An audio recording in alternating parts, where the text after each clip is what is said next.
o ku ngana me ke ngana ta ke to me ke to hinga ia. Lava sisu kaisi he kolossa.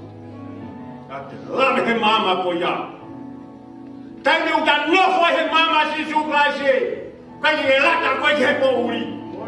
Te hia ko iai. Hau ko whangangana he pouri hala prea ngahi whangawhata. Mea me ko kino toni he koe kakaya sisu kaisi koe kakaya ku mama. Pako täytyy he mama ki aia sisu kaisi. Kaikki he tau me koe te alu. Maha ia koi. Tai lahi. Koi mama sisu kaisi ku tahape. O ku tahape. He kaikki ke fai ke maa pangala i kai. Fai ke maa we potoi kai. More ke maa. Mama ku tahape ko sisu kaisi. Ko taho ia whalmo ia. Tai lahi ku whawa ke ofa sisu ke lave. Iau lave ko muau. Toi ki taua. Ke ta taa mama boia. Ai hoko mama koe ke ta ofa. He kai ke ta ofa pe tau ke ta toto. Te ke ofa te kakai toto. He tai lahi. Tā se sukai siune whakatai ke mai ai. Aine me siu ke lave pe o lave ko wau. He tai lahi. He ke tōlo aloa mea. Lave ko mahino ke ka koe fulofulai ko ke esiku. O mai he fiatu koni iua. Whiohi. Ka te ewa ko te fuloloa. Ka te whakau i whi mea ewa ko marunga e mata pito whi mea ewa koni. E besi o lo fitu pe. Ka te whakau koe whako he hiwa. Ka ko whetau mai ke mea koni whakato lahe ka whanonga mo ta pite kosi. Ka whanonga mo e me sanwari ki sema. He kai ke tuku hono lulu koe whanonga anu wini. Ka ora ko ke tāsi suwe mo ne mama. Whiohi mo ia. He tāni ke whiohi mo ia ke ke iso ia whiohi si so. Mohe mo ia. Tāni ke mea raha whuka whiohi mo si so. Au he ngāia ngā ko whahe ka pehe lua a ke whitu kua loi. Whakalau no tope a siu he ne o wha. Tāni ko tope. Masi o kou lere mahi ki nalere. Ka tano fo ke te mama pe mo whiohi. Nau ki tai whiohi. Lere mai ki nalere. Pe lere mai me ki uti. Peo se ngā ko kulai. Sa ke tai whakau ke tamai pe si siu ki aso malo oro. Whakapouri koe siu alu whakolota whangoa ki apkaro malo oro.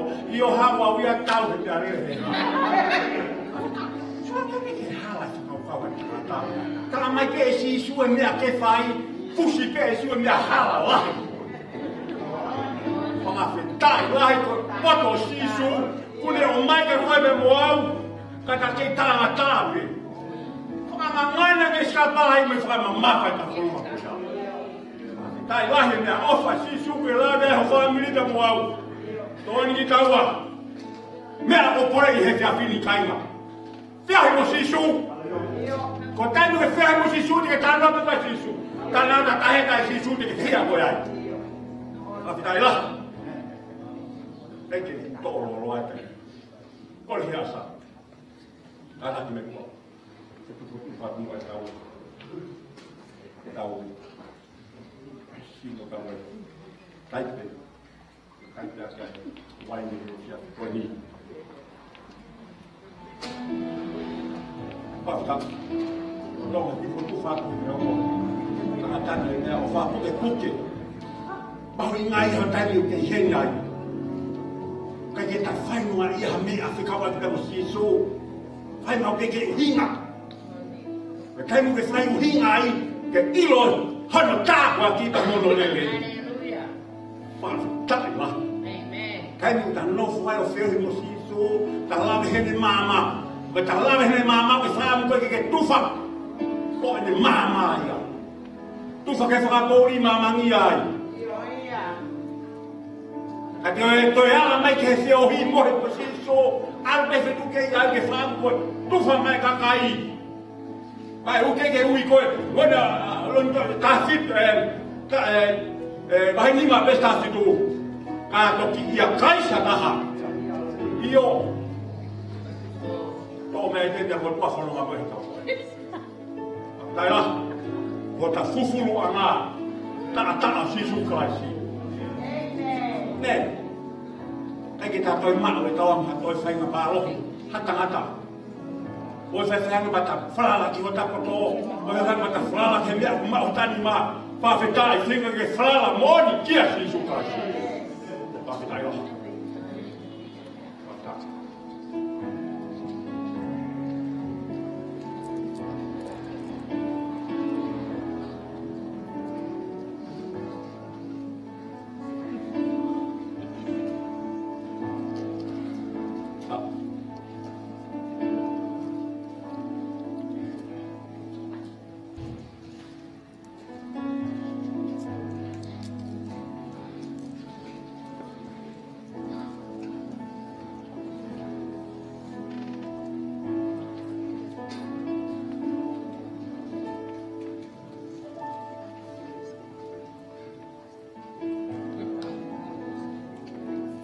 Cái nào đó cái kéo cái gì ai ôm một cái quá còn cái cắt chân đi luôn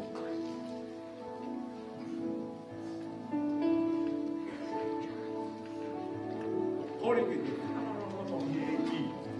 anh trai gì ai gì chắc sao phải thì có một tác phẩm mana cũng mau về luật sao phải thì có về ai ta off cái gì Kita oferasi suku yang kita lihat, kita favorit lagi, kita favorit lagi, yang kita tuh, aku tahu lah itu malah yang wajib kita tahu dia main sino, full white tamuwi, full hotel auto, yang naik full tua kemu uai sino, tak masih suka, tahu lah, tapi tahu lah, kalau auto.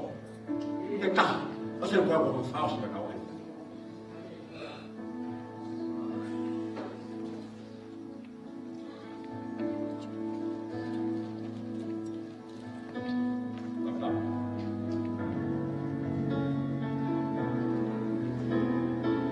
Koma umihe eki, ayah nabuat foki, kaki motor gue wi, na itu, ayah eki, osisu.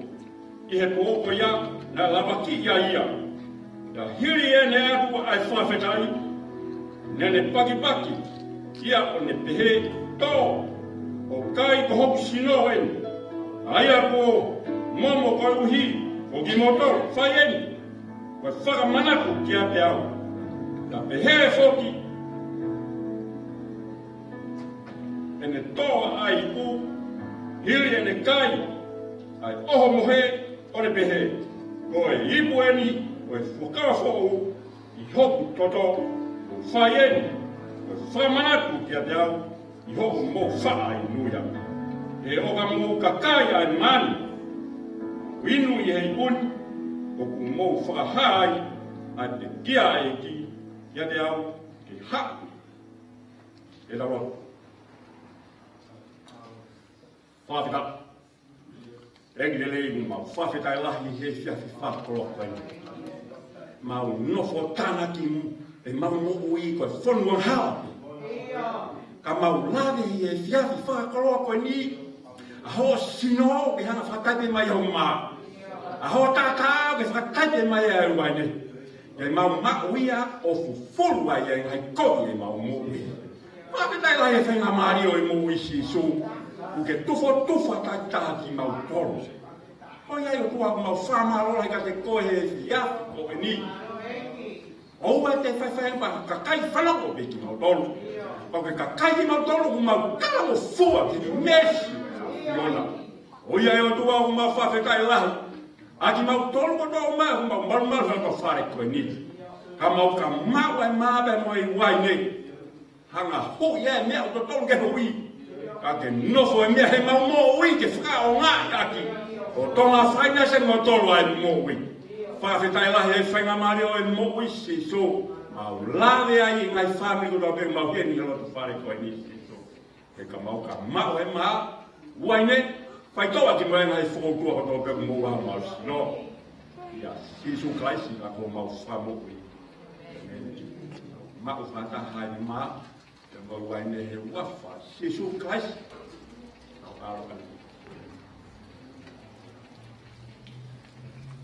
Lagi lava te ka pasa ke te makata te tafa ki maro o.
Madamai from Vitai from Malong Mali.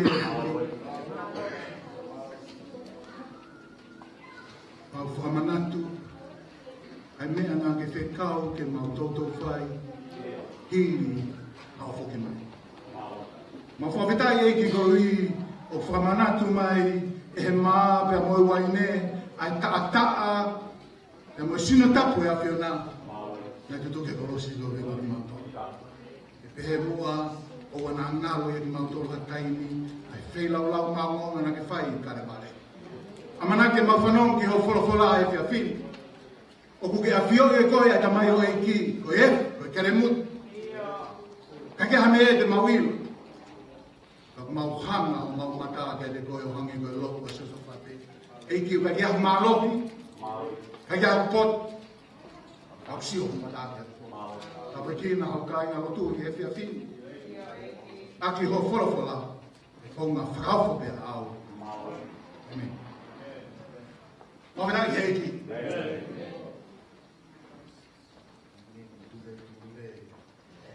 Praise the Lord.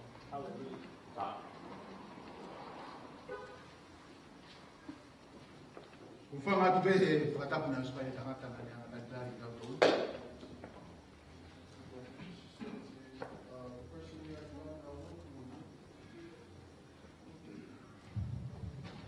Mawetau taimi, kukore pehe. Look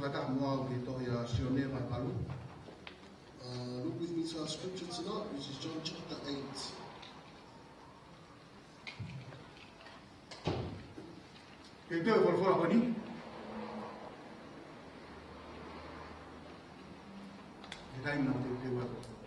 When I was preparing this scripture to bring to share to us tonight, there was something I had in my heart. And I pray that by the end of this sermon tonight, this will be the last time we speak about this issue. If you are like myself,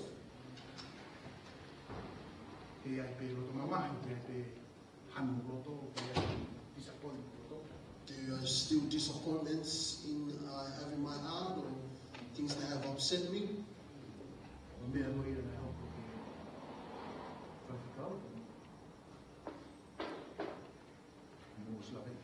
of things that have happened to our senior pastor. In the way that I will address it, we are very quick to fall. We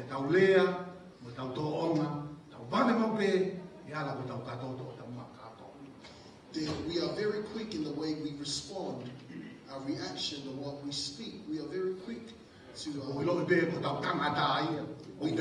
we know that that is our flesh. But I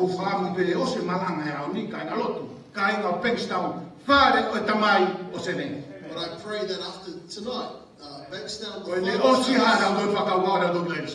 this is the last time we think of the past.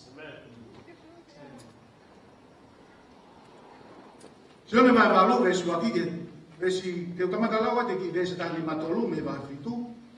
Te lau ia aku ta ta muy falolo be. Ta tu pe te lawa. I will be reading from the latter part of chapter 7, and I will be reading into chapter 8 of John. Kana ama si su ke mo kana takita alu ki hono fare. Kana ama si su ke mo nga oi olide. Pe to hawe ni hengi ke fare lo tulahi. Pe hawe ka kai ko to pe ke te ia. Pe no foia o ako ke te ngauto. Pe ko tanga ta tohi mo fare si na na wami ke te ia e fine na ngua i tono tangata. O na tuku ia ki hao ma. Pe na pe ke te ia konaki. Na mo wa fe fine ni lo tonga ni tono tangata. Pe ko en. Na fe kawe mo se ke te ngauto i he fono. Ke tolongaki ia aki ai maka. Ka ko ha horea. Na nau lea pehe koe nau ai ahi ia koe hui e nau tala ko vi ia ia. Kana tu lolo hifo asi isu pia tohi aki hono tuhu ki e kere kere. E nau kei fehu pe kia te ia. Na tu ki olu ngai ane pehe kia te nau tolu. Ko ia ia te nau tolu o tai anga hala. Ko ia te nau tolu o tai anga hala. Lia ia ai fufua maka kia. Ka tu lolo ia tohi ki e kere kere. Ka ko kinau tolu na e whanongo ai i he walokia kinau tolu e hona wata mai. Na nau tak taha au ki tu. O fuafua whai me hiki mua o au ke hiki mua. Ka tu i toko taha si isu kai tu o i loto. Kai tu a whiwhine i loto. Amen? Ka tu e toko taha si isu kai tu a whiwhine i loto. Ka ko tu hake si isu o i kai mamata ki a taha ka ko whiwhinepe. Ka pehe ia ki ai, ka whine. Ko whea ki nau tolu na nau whaka i lo i koe. O kui kai whakalaia koe ha taha. Ka pehe ia, eki. O kui kai ha taha. Ka talange su isu kia te ia. Pea oku i kai te whakahalaia koe. Alu, pea oua, e toi whai ana. Ko whetai ke eki. Tupe ke uki whakakawe inga ki peeni. E inga peka lea ma ko whio whakakau ka tai tolo. When we bring this idea, I was thinking to myself, what should I title this sermon tonight? Ko e ai ke tolo hai. Liho makaka. Who are you going to throw your stones at? Cast your stones down. Ko e ai ke tolo hai. Who are you going to throw your stones at? Liho makakila. Throw your stones on the ground. Amen. Mahalo ke te au koe taha ni halea. Tuki mua asi isu he polofola. Maybe this is one of the most well-known sayings of Jesus. Ka ko o haware he nei kai meiha mana na ne whai. And I was astounded that it is not from a miracle, Ka i he ne whakahai ai mercy ki hata. but it is from Him showing mercy to a person. O kai kua taha pe, ka koe taha e ne ka kai o kusio lalo taha kia society. It wasn't, Nga ne whakahai ki ai. and it wasn't just anybody He showed mercy to, but it was someone who was seen as the lowest of society. E ne au mai ki he wahe walu. As we come into chapter 8, Ko ka mata ke ongo ngoa o pito si isu i Jerusalem. Jesus starting to become well known in Jerusalem, Pekoha, peitu pe ia o Israeli. Ongo ngoa o pito si isu. or any other part of Israel for that fact. Peitu koto pe au ki ai lolo ki ai kakai ki na whanong ki. Everywhere that Jesus went, people and crowds gathered around Him. Ko ui ngahe ko ene ngahe. Ka ko na pehe he kakai. Kai ki hange ko kau wharesi. Because of, Ene ako. because of, Ako ia i he maloki. because of all the teachings that Jesus was saying to the people, they noticed that Ka ko ene ngahe mana. Ai o kula rifea ki asione ko ene ngahe whakailonga. and also His miracles that He performed, which John refers to as. Tamu ne kamatanga ne kai peke hatahe na ni whakamea pehe i Israel. There was no one like Jesus in Israel who performed these signs. Kalamai he tau wholofola, hao pongi pongia sisu ke tempare. It says in the beginning of chapter 8 that Jesus came early to the Mount of Olives. Pea ko toko taha ko toa peisa Jerusalem he wharea na nau whakatoa e sisu. I loto te mwhare na nau whakatoa ke mena ia sisu. And so when Jesus was in the temple in the early morning, all the people came to him and he sat down and taught them. He ko kamata ke nau whanonga nau tolu, ko sisu ko ni. Ko sisu ko ni, ane lava pe oli liu e vai, e hoko ko wai. Because they know that this was the same Jesus that was able to turn water into wine. Ko sisu ko ni, nane whakamoui, ai whoha o centurion, kau ke ko hasiui. There was who know that they knew that this was the Jesus who raised the centurion's sons from the dead. Pena ka ke whia e ke iai ke hipaki ke anonima, ko e lea penia i Bankstown, whamoui e Lensway.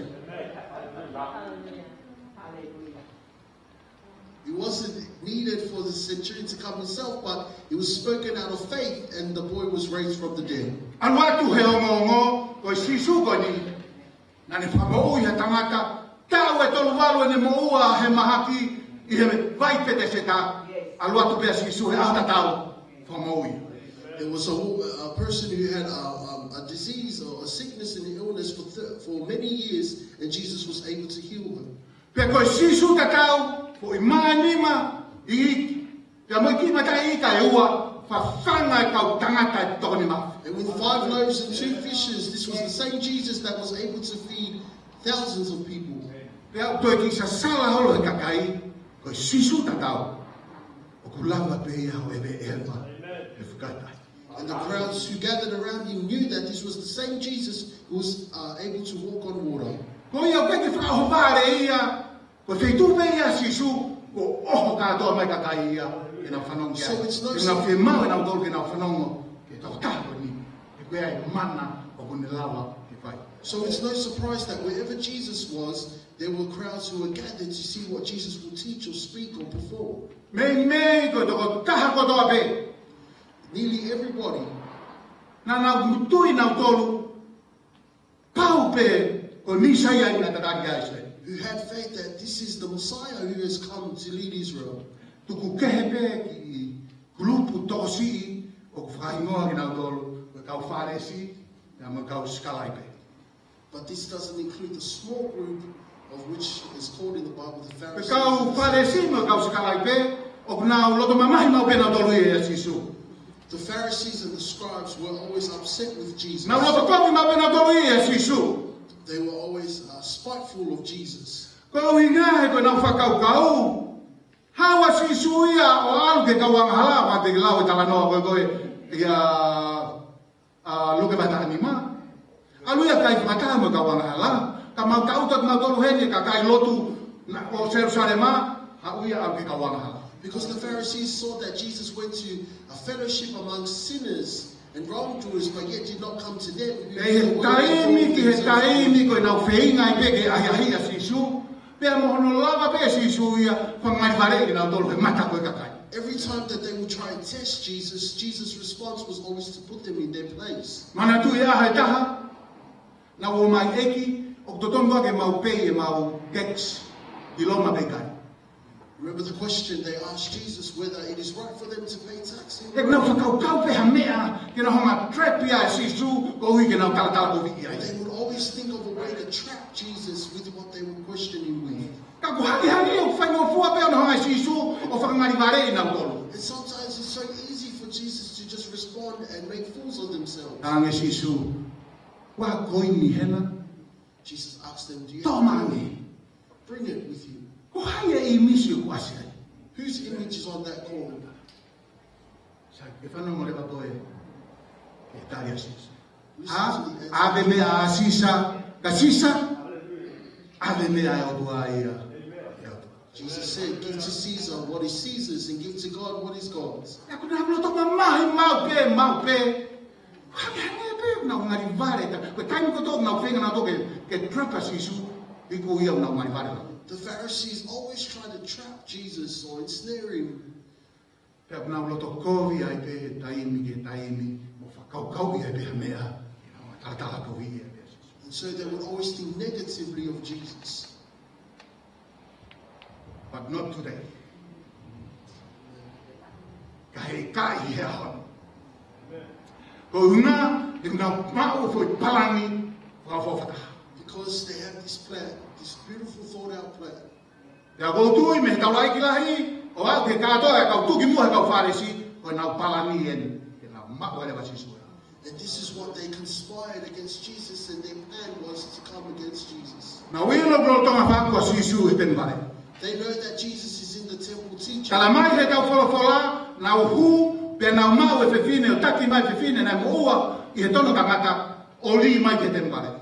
And so the Pharisees came with a woman who they caught in the act of adultery and brought him to the presence of the temple. O te ke whakau mao ni o ni ke ta whakatoka ngai. Ko whukakai lotu eni. They actually has to punch him into a bedroom to get someone in the midst of adultery. Amen? O te ke whakau mao ni o ni ho tau tuka ke whakau. Ke nau mau ha whewhine tono tangata, ko e pau ia ke nau whakasiosio ha tua whare, ke iloi ha whewhine, ke nau puke, ke nau o mai ka sisu. O te ke whakau mao ni o ni. Ai whukakai lotu. These people who knew the word of God, Nau alu o mau e whewhine tono tangata. that they would go and seek out a woman Pea tapi tu mai, he loto hala se sare ma, ki whare lotu. and drag her along Kakai the way lot. to Jerusalem. These are church people. People who knew the word. Mu pe o mo e whewhine ko ni e koi ako. And so you think to yourself, how would this woman feel in this moment? Kala mai, nau toho mai pe whewhine o li, ki wha sisu. They said they brought and dragged her to the feet of Jesus. Nau dan sisu. Kala mai he lawa Moses e, ko e whewhine ko ni, ko e hui mo e tono tangata, mau tonu pe, to tonu ke tolongaki a ki ai mata. They quoted the law of Moses in saying that she should be stoned for what she has done. Koe haho lau. But they Koe haho lau. asked, what do you say? Mana tui, koe ake nau ai ai. Remember, that is, they said this to test Jesus. Do nau ata mai, mau ai lewa ko he ahon sisu. But in their minds, they thought, yes, Aho ki he aho, ko whangai ware ki mau tonu, he mata i kakai, ahoni, mau. they thought to themselves, every time you make fools of us, today we will catch you, Jesus. Come on, Jesus. Ko ha me whai. Tolongaki a ke maka pega. So they asked him, will we stone her as the law of Moses requires us to do or not? E kono moni ko tari o kua pe. Because the truth is there's only two answers. Ka pau e talange sisu iyo. If Jesus says yes, Tolongaki a kia maka, they will stone e her. moua sisu ia he lawa loma, pea e ongo i he fukakai na nau mui ai he kona utole na li aki mo fie kai a mo masika. Kona utolu ia, hange ko whiwhine ko ni, na nau mui ko ia sisu. But then those who have come crowded around Jesus will feel ashamed to come, for they Ko feel ia they e are lawa not ia women. kene hanga o disappoint ia kakai na nau mui. So he didn't want to disappoint those who followed him. Pe ko ne talange iyo. Or if he was to say yes. Pe ko ne talange i kai whamano. Or if he was to say no. Kai di aki e ia tutuni a Moses. He lao ke tolongaki ia. But then he would depart from Moses' law. Umalia ma pe ko ma sisu. Na fai na to e ke tulor kala mai tulor sisu e ki lalo o to ia ki hono tu I kere. It says in the word that as Jesus went down into the ground and he wrote in the dirt. Me me ke ilo I ko taha ia fonga kono pakasitua e sisu e na vale. Si o lalo ko ki na vale no sisu. Jesus did not want to entertain their foolish thinking, but yet he stooped down and he drew in the ground. Kai horia tu be a kau fare si no kau skala de. Sisu ko ha me. But then they asked him, the Pharisees asked him, what are they to do with this woman? E tolongaki ia ki e maka pe ko hanga ko mau e lawa mos. Are we to stone her or are we to break Moses' law?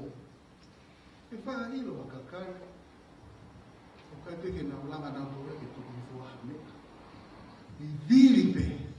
I vilipe ke whakahoko mea koe o kuna whakaukau kia.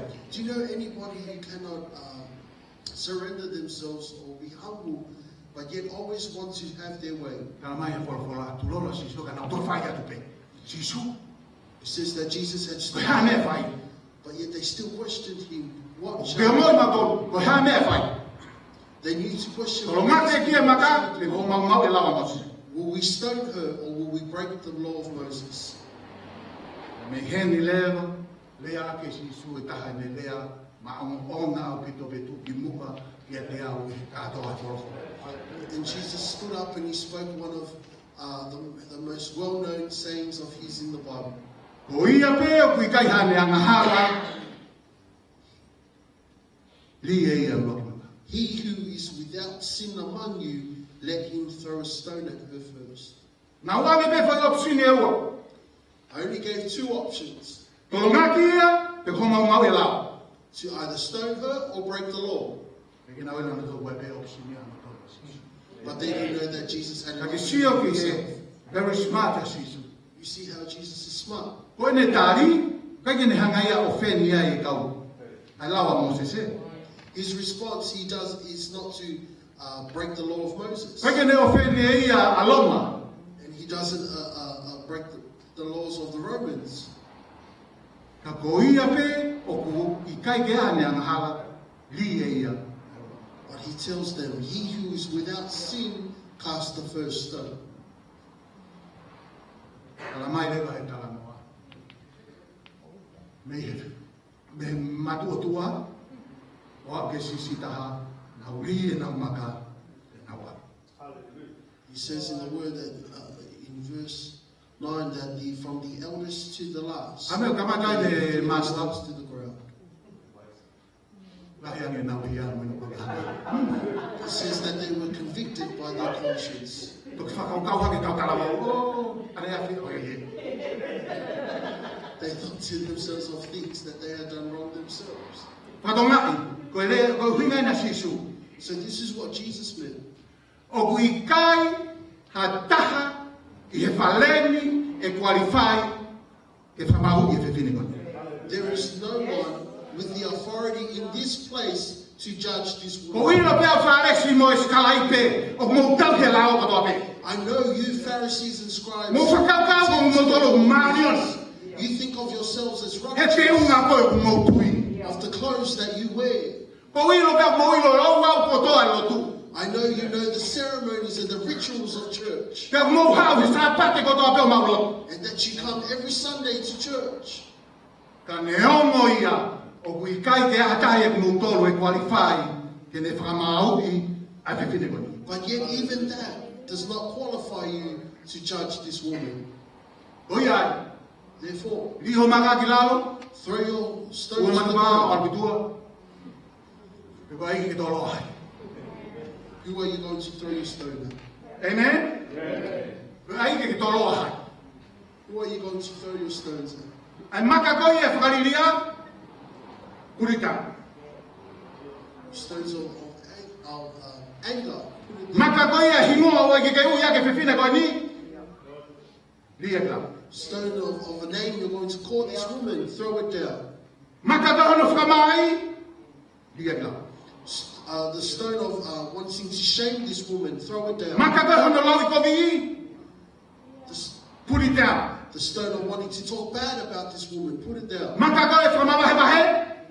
The stone of division, Ko e maoni oni mo whiwhine anga hala. to Put it down. create division between righteous and Ia unrighteous. koe maka koe ho whakamau I e whiwhine koi ni. And the stone you want to judge this woman, Hiki lau. put it down. Hallelujah. Koe mea. Kai ke toi whakahala ki a tāma whiwhine koi ni koi anga hala. Nobody wants to. Na nā mau I he e. They call her the act. Kai ke toi whakahala I a tāma whiwhine koi ni koi whiwhine anga hala. Pea ku kovi ne mea nei whai. They know that this woman had done wrong. Kana na o mai na to na pe. Sisu hanga whakahalaya ien, hanga whakamau ien. So they have brought her to Jesus so they could force Jesus Yeah, to ne whai judge hala. her for what she had done wrong. Tang sisu sai. Okay. Ka wikai ko ni ang hala be na humai matapagi. But Jesus told them, okay, but it is not only her sins that you brought to my presence. O mai ko e ia mo ni ang hala. O mo hawai mo ang hala. When you come to bring her sin, you also bring your own sins as well. Amen? Kaya, if she has to go down, you has to go down too. Amen? Kofida keki. Kapag ko tolong kia, ko ko ni ang hala. If we are to stone her because of her Ka wrong, kai ko ia pe na ang hala na humagi mua. but it's not only her wrongdoing that is present here, Na hawai pe mo ang hala ko na mutol na umay ya. she also came with all of your wrongdoings. Katotong kitol maka ia be mo mutol. Then all of you should be stoned Amen. as well. Iyo makakilap. Put your stones Rai there. ki kitolo. Who are you going to throw your stones at? Muilo pamanatu mai sisu ka kitolo. Jesus reminds us, Ai tahe mea ko si o kito kito malangai kare lot. one of the things that is not preached about mostly in church. All have sinned and fall short of the glory of God. Tau whai ang hala ko toa pepe tau tō mui ala ofa ya toa. Amen? Pe kalamai Isaiah tau he ko toa pe hangi a whakasipi. Ia ha, taki ta alu pe hono hala on. Isaiah says that we have strayed like sheep. We have all gone our own path. Pagapana ki whanau e le son na lawa to siu. And if you listen to the scripture that our brother Sil had Ang read, mamafa e espitu ka tu e lawa te vespa. he read verse 7, but let me read verse 8. Kapau te tau pe o wikai haka wa mahala. If we think that we are without sin, O wa tau kaka i tau tō. we deceive ourselves. Eh? Ia wikai ke ia te tau tō. The truth is not within us. Te ilo koe be siva. You know verse 9. Atau ka vete tau wanga hala. Monu whai to tonu. If we are to confess our sins, Ka koe vese un fulu ke forgive mai. us. But verse 10 Kapau te tau says, pe na i kai te tau wanga hala. O kua tau lohi aki e tau tolu ia. if we say that we have not sinned, we make him a liar, Ka and koe his kino word kui is e tau not tolu e in te us. polo. And his word is not in us. Amen? Kisike. Koe lao koe na nau talanga sisu ke whamau ia ke pepine. So the law that the Pharisees had told Jesus, Te ke mau ia le vitiko vahu anoa vesu un fulu. Pe ko te tualo nunu vahu hoa vesu hoa. you'll find it in Deuteronomy chapter 22, verse Koe mea 22. ke mahino ma koe koe taimi koe mi koe taimi e kau pēteri ake. At this time, it was the time of The Patriot. the patriarchy. Koe taimi e kau pēteri ake. This was the time that there was Ai a pure i koe koe patriarchy in he Israel, tamai pe koe tangata a te fine mo whanau mo toena mea koto. where the male was Koe more held, pe tatai pipiri. where the male was Ka held koe lao ia as koe the nina e head whao of the ke house. protecti a tamai pe koe patriarch koe api. Mo ene property koto. So this law was created to protect the patriarch of the family, Ka wai hono wai fi he koe tahaya ene property. so such as the wife and his other properties. That he Ka pau e mo ua hono wai fi ha tono tangata mohata. And so if his wife was caught in adultery with another man, O kune mau i le vai ai lao. O ni pa kalamai le vai lao koe koe na nau tarange whamau i aki. Both the woman and the man. she therefore, if she breaks this law, she therefore carries this penalty to be Amen. stoned both in. Whakatolo ua pe fine mo tangata, pau ke tolo maki lo ua ki na ua, ke na maki. So it's the wife and the person she adultered with are to be stoned. Ka koe ironi o kalangi e sisu. And this is what Jesus said. I ho mo fie mau au ke whakamau e pe fine, aki e lao. If you want me to judge this woman according Ka to mo mau mau e the law, mo tau e lao ho mo mai pe fine ki he. but you have broken the law by bringing that woman here. Amen? Ka malu aloi. For you, Ia lava no e sisu e tau whale si, kau skalaite. Hypocrites. Malu aloi. Jesus called them hypocrites. Ale na sisu, mo mai mo to ahina, ko pe si bilau. Ka ke hame ko e tona tanga ka tokota. Amen. Te talat ko pe si bilau. hai kau whāresi. Tēnā, e ko siau ki he ni koe nau, whau pena tora palani, na wai hai asis.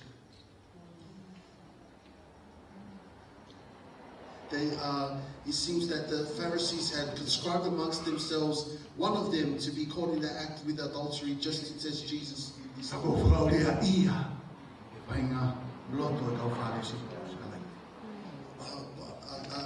I laugh at the idea that they had to conspire against Jesus. E nau viviri, ke tuke mai e whiwhine mo ua he tono tangata.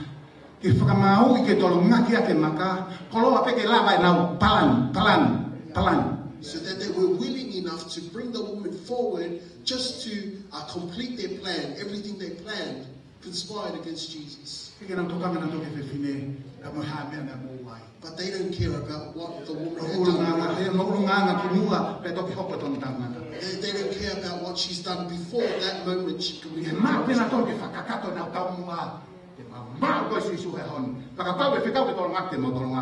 But they just wanted the woman so they could carry out their plan in order to conspire against Jesus. But I praise God. The day of our salvation. Because even this morning,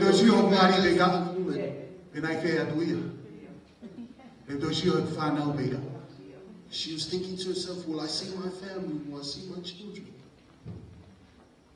But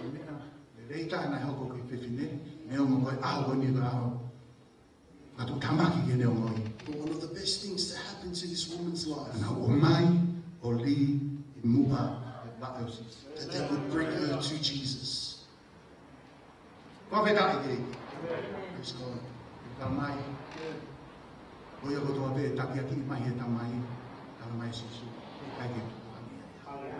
It says Jesus will not let go of who the Father brings.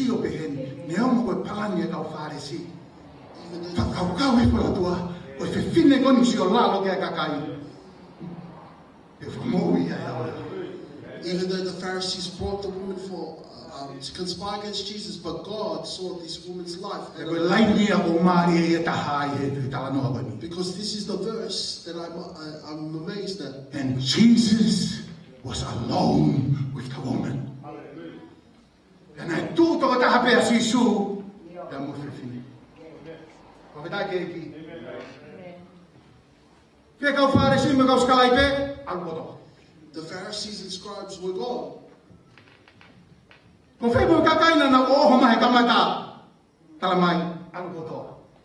it's where were all those people who had brought the woman? They were all gone.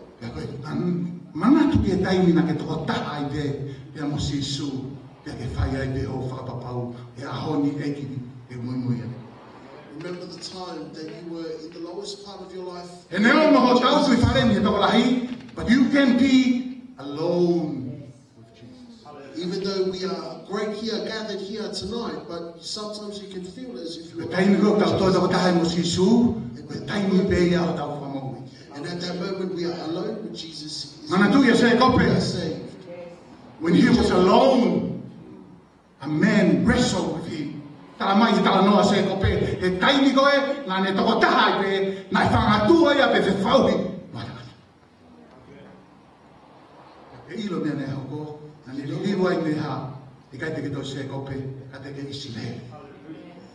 Jacob received this blessing and was no longer called Jacob but called Israel. What about when Jesus with the woman at the well?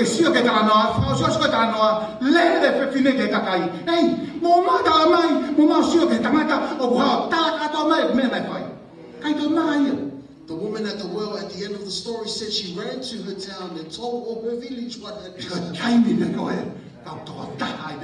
Because at that moment when we are alone with Jesus, it's the time we are truly saved. I believe that this woman who committed adultery was looking around for what she wanted was love from men.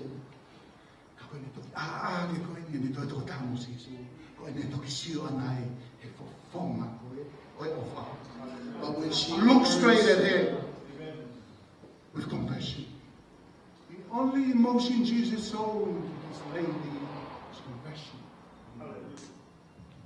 Whawherai he ki. Ko tui au, when you took sio e he ofa bau ne kumi. Tina man. Not just another man. Jesus. Jesus. Ko mea lawa ki upehe ai. Lawa whiwhinen me si o te ofa bau ne compassion a Jesu. that this woman was able to see the compassion of Jesus. Pena e whakaliliu i e Jesu he momeni ti bena si o e whiwhine ke tukonga Jesu. And that she was able to turn around, change her life when she saw the face of Jesus. E koni le ape. Mana tui. Nana utaki a te whiwhine o li. Remember, they dragged this woman Ana utalangi ako naki. to Jesus. Ako naki. Kalamai Moses ki tolo make te ma. And they said, Teacher, Moses' law requires us to stone this woman. Mea pena ilo e whiwhine ako naki. Rabbi, pe teacher. Just the only thing the woman knew was teacher, rabbi. Ka i he eke angi koe Jesu. Whiwhine. Peke atai teni whakalai ai koe.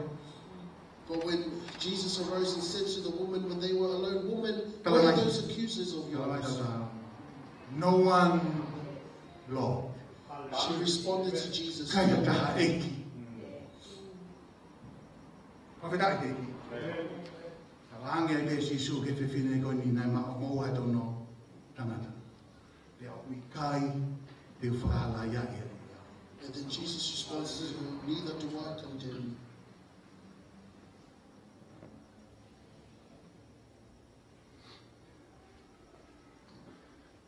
Ai foi toko taha pe koe o ku ngofua pe totonu pe qualify e ne toha maka o fuafua tolo. The only person that is qualified or allowed or permitted to throw the first stone Ka mai, kai ke tolo, hani whakahai, e ne compassion i te. since he did not throw a stone but yet showed his compassion. Ai a koe nei totonu toko taha pe ke ne toa maka pe ne tupak tolo ke whiwhine. Who only him has the authority to fulfill the law of Moses. Whiri ia kei kai, kani whakahai e ne mesi. But he chose to show mercy to this woman. Whiri ia kei kai, pe kai kene hana whakahalai ai te whiwhine koni. He chose not to judge this woman. Ha anō inga.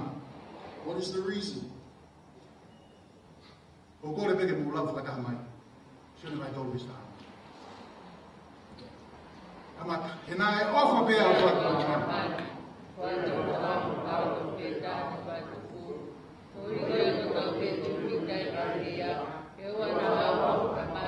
Nā te laua koe ea wista whitu e koutui. Ia te au koe taha ine vesi tu ki muka taha. I will read John chapter 3 verse 17. This is the E reason. nā i kai whekau e o tuaha no alo ki mamani ke whakamalaia. E nā i kai whekau e o tuaha no alo ki mamani ke whakamalaia mamani ka ke whakamo ui. Ka ke whakamo ui mamani. Hallelujah. Ka ke ngata. Not only that, Mōro mene ke whakalai ai Jesu.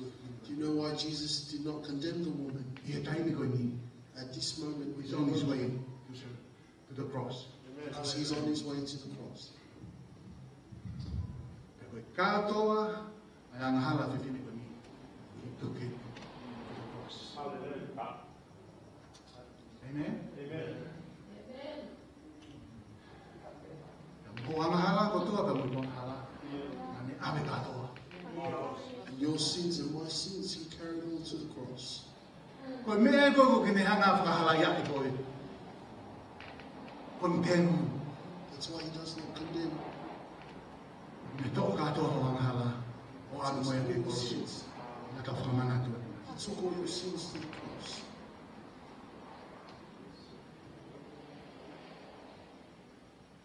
Ko whakapau koe. Koe ia toko taha pe koe na tatonu kene tolo ake mata. I thought to myself, the only person who had a right to throw a stone, Ka pau nau ia. if I was there, Tolo ka tau pewa te ia. Amen? Kaki whakatona ia me. If you notice something, Even though he didn't condemn the lady, he didn't condone her sin. Amen? Talangi sisu alu, ya ona kita whaina. Jesus told the woman, go and sin no more. Kuinga, na kita whaina hala koe ko alo ki ko si, na mapena ko koe. Oua e doi whaianga. He says, go and sin no more. Pamarimari besias, ka pau te ke mako ai taunua e taumala. Forgive me, church, if you have not yet received the message of our sermon tonight. Ana mo te, ka pau e whaianga hala hata. If someone has done wrong, O kui kai ke ia tau tolu ki whamau. it is not in us to judge O them. kui kai koe tau mea tau tolu ki tau hanga whakahala iaki. It is not for us to condemn Amen? them. Koe tau pisinisia tau tolu ki he reconciliation. Amen? Our business Koe is tau pisinisia tau tolu ki whakahai ai mercy a rotua. Our business Amen? is to show Koe tau mercy. pisinisia tau tolu ki whakahai ai compassion of the Lord. Our business is to show His compassion. Too much. Fulahe tolo maka. There's too much being thrown stones.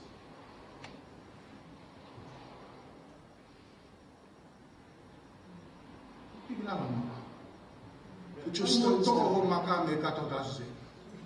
Take out all stones from the pockets. I mean your coat. Very good. Pare tamai, sene. Father's house.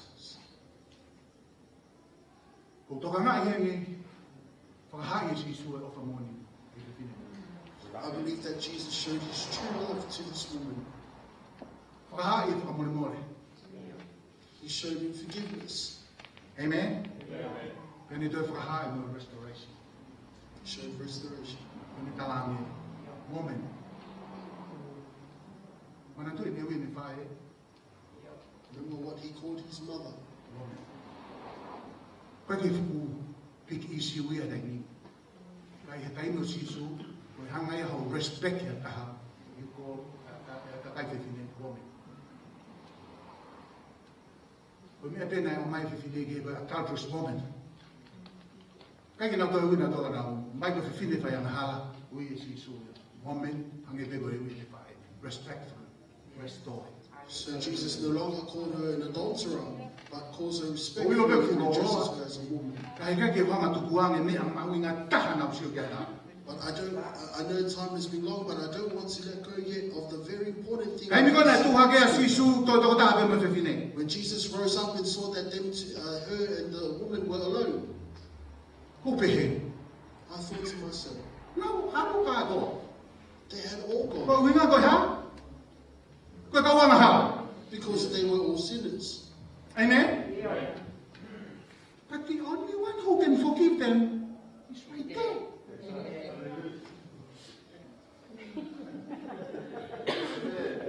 Come on. Amen. Mone la ko ka palangi. So close. Yet so far away. Now alu ka to. They had all gone, departed. Ko ne mahina wa ka ring na to ko ka wanga hala na to lu he ko ya pe ko hane nga hala ri. So it was understood that they were all sinners themselves. Ai tu he to taha. Tene lava ko ko fa mo mo le ka to na wanga hala pe na ya ke na to na wanga. But the only person who could forgive them their sins was standing right there. I'm asking you, don't make the same mistake. Okuheni sisu. Jesus is here.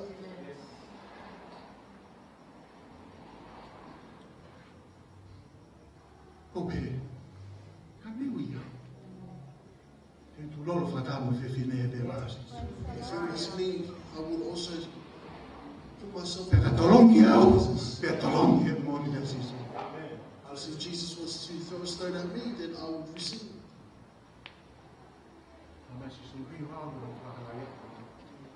But Jesus will say, I will condemn you, but sin no more. Amen. Para mai whakataki mo. Nau kei toi me koe mau maka. Whakawaka a, moi whihi a, moi uihi ngoa, moi lau ke Facebook a. Tuku e ki he li kātoa te tika. Ke whakahaha o mesi ke whiwhine, koe ha mea ma whi te i tani ai. Ke whakahaha o ofa, koe ha mea ma kai ofa ai. Eiki tuku mua ke mau, li kotoa e mau makati. E mau hako toa pe ia honi o tuku lolo whatau pe whiwhine e te pae. E kumawanga hala kotoa pe hane lo ke whiwhine koni. Ka opu ia koe. Ai whakamokui. Opu ia koe, ai whakamoremore. Tau mai a whanau no honi ma ke toko. Eiki. Ka pueha taha e maru e whare koe ni. O kei maua pe haa hala. Koe maulotu eki. O kei heni, te au gani me whainga maari e. Ko au pito i rama tau, heka ke mautu e lava humu e ki tuku. Tuku ke mautu ko toa pe. Koe vai. A koe ki nani mautolu, ke he whiawhiti. Ka ngā lotu whare o tamai o sa. Whai te kau, o au ke tuku. Napa pēr langangi e waka sisu o ala o mau whamungi. Kore peke kau hiwa ke na whai mahi.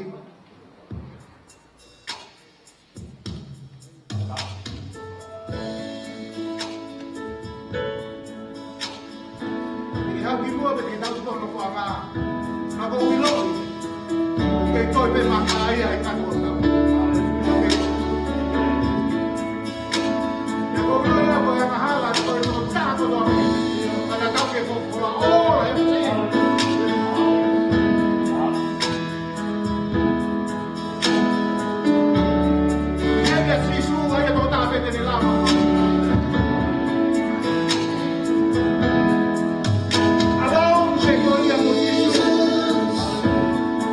There is no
whakakau-kau ala ki mautolo e taimula. I he tuunga o kei ko mautolo to tonu. Ako ke toku whakamanatu mai ka teki mautolo e whiawhi ko ni e. Ko mautolo mauwhi maua whakamore more. Whakatau mi me he whai whikau a ke mautolo. Kai ke ata tahai nao. Whatui hoa au ke mau whakamoho ni e na mai. E mo loa kau ki mautolo e na mai. Mau whakamau ko re o whao ke toi reo mai ka teki mautolo e Fisu iyo, o mau whi mau o whakamore more na mai. Haka mai ho whakamore more ki he whae. Hei pahi a mere mo o mau pau whanahai. E a oi o aku hia, tofu hia, nai whae ko toa mere na mai. E he tamai a iki ko tamai ke teki mau tō ko tua lara. O awa te ke nahi tamai ko toa e mere na mai. Iyo, awa te ke mau whanau tuku. Kala mau e whine mui, awa te ke mau whanau i ki e na mai. E ki vai ki hokakai, koe whanau ai a whiona e na mai. Koe mōni koe whanau whakatupu kou hau ki mau tōre kai ura. Ako ke toi whakamanatu ka te i mau tō. Ko koe malama ke ki hanga whakamui mo whakahau ki ka. Mau tuku lolo ka kātua te mau mou i he ka ki e te koe. Ka whekai kono hiwaka tamai e ki mo e o mai a whekau, ko ke tuku i wane mau tō. Ke te toi hiki e ki mau tō e hiki. He wafa sisu kawai si e ma loko ma ke ho lau mai ma e ne no foi a to ta ko to pe na mai e ma ma ko fare ko ni he la ko ni ma ma ko e ko i to ka mo i ke fa mo e na ma ki ko to pe na mai e wafa sisu kawai si tu na wa ko ta ngata ko ko ta ngata ke e ama na ki le le ke te to e na mai e yo pe ma loto ka te na to lo ke ma kau fa ta ko ma mai family to ko loto ma ke e ki ko foi ka Look at the unstoppable change in the mind. What they have been made for how to in the mind. And now, if I took out some of the way of the one, wala niya mo ginauto ito nga eki mo papaya ng ito. Eki, ginauto in the mind. Makakakato ang mga eki na himera itong ikaw kay eki ang maulot. Bukas ng ito. Kung i-bless na ang eki ofa ito na mahifil ito mo lang mali ang mga kaniponi. Ako finding Mount Oluni, Hono Kotope, Obanahiri, at 5 Yota and Mantra. Amen.